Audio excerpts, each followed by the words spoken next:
बहुत पुरानी बात है।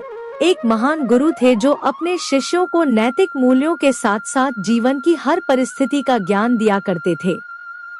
पर वह अपने मूल्यों को लेकर इतने अधिक सख्त थे कि बहुत सारे बच्चे तो उनसे शिक्षा ग्रहण करना ही नहीं चाहते थे।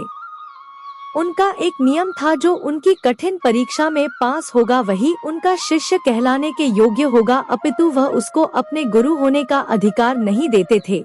कुछ बच्चे तो कई सालों तक उनके यहाँ शिक्षा लेते थे, पर परीक्षा में असफल होने की वजह से वह उसको अपना शिष्य नहीं मानते थे। ऐसे बहुत कम शिष्य थे जो एक ही बार में उन गुरु की परीक्षा को उत्तीर्ण कर लेते थे।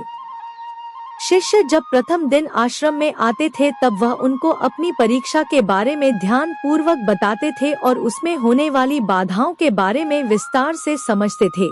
पर वह किसी भी शिष्य को यह नहीं बताते थे कि यह जो ज्ञान है वह उनकी अंतिम परीक्षा के लिए है, क्योंकि गुरु जानते थे जो शिष्य उनकी हर बात ध्यान से सुनेगा वही उनके आदर्शों को पूरी तरह से मानेगा।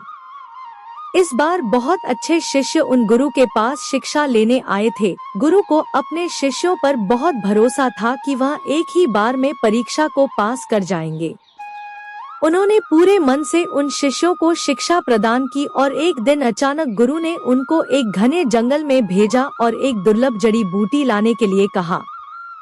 गुरु ने उनसे कहा कि मेरी तबीयत बहुत खराब है, इस जड़ी बूटी से ही मैं ठीक हो सकता हूँ, इसलिए तुम लोगों को जंगल में जाकर इस जड़ी बूटी को लाना है और यह याद रखना वह जंगल मायावी है। तुम लोग किसी भी परिस्थिति में मेरे दिए हुए ज्ञान को भूलाना मत और किसी भी लोभ लालच में मत आना। गुरु की आज्ञा का पालन करते हुए सारे शिष्य उस जंगल की ओर चले जाते हैं। उन शिष्यों में एक सबसे होनहार शिष्य रहता है जिसका नाम चंद्रचूड़ है। जैसे जैसे शिष्य जंगल में जाते हैं वैसे वैसे उनको माया का आभास होता है। किसी को प्यारे प्यारे जानवर दिखते हैं तो किसी को कहीं पर सोने की मोड़ दिखाई देती है। चंद्रचूड़ सबको इधर उधर जाने से रोकता है और गुरु की बात को याद दिलाता है कि यह जंगल मायावी है, इसलिए तुम लोगों को जो दिख रहा है वह सच में नहीं है, इसलिए हमें अपने लक्ष्य को भूले बिना आगे बढ़ते रहना चाहिए। कुछ दूर तक सब चंद्रचूड़ की बात सुनते हैं, पर फिर उनको लगता है यह मूर्ख है और यह हमेशा गरीब रहना चाहता है, इसलिए इतने सारे धन को ऐसे ही छोड़ रहा है और एक एक करके सारे माया के पीछे चले जाते हैं और अपने लक्ष्य से दूर हट जाते हैं। लक्ष्य के लिए अब सिर्फ चंद्रचूड़ बचता है जो बहुत आगे तक निकल आता है, पर फिर भी उसको जड़ी बूटी कहीं नहीं दिखती। वह सोचता है कि अब विश्राम करें और जो भोजन आश्रम से लाया है उसको ग्रहण करें, उसके बाद लक्ष्य की ओर बढ़ेगा। जैसे ही चंद्रचूड़ खाना खाने के लिए बैठता है तो एक वृद्ध व्यक्ति उससे खाना मांगने के लिए आ जाता है। चंद्रचूड़ अपना सारा भोजन उसको दे देता है और आगे की ओर बढ़ने लगता है। थोड़ी आगे चंद्रचूड़ को एक बेल मिलता है जिसको शायद बहुत प्यास लगी थी। चंद्रचूड़ अपना सारा पानी उस बेल को पिला देता है और आगे बढ़ने लगता है। आगे चलकर वह देखता है कि वह वृद्ध व्यक्ति और बैल उसके सामने खड़े हुए। वह वृद्ध व्यक्ति बोलता है, मैं इस मायावी जंगल का रखवाला हूँ और मैं तुम्हारी नियत देख रहा था। तुम मेरी इस परीक्षा में पास हुए, मैं तुमको मुंह मांगा वरदान दूंगा, मांगो तुमको क्या चाहिए।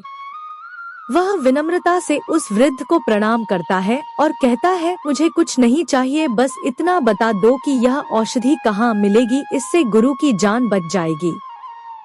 वह वृद्ध चंद्रचूड़ को उस औषधि का मार्ग बता देता है। चंद्रचूड़ वहाँ से औषधि लेता है और वापस आश्रम पहुँच जाता है।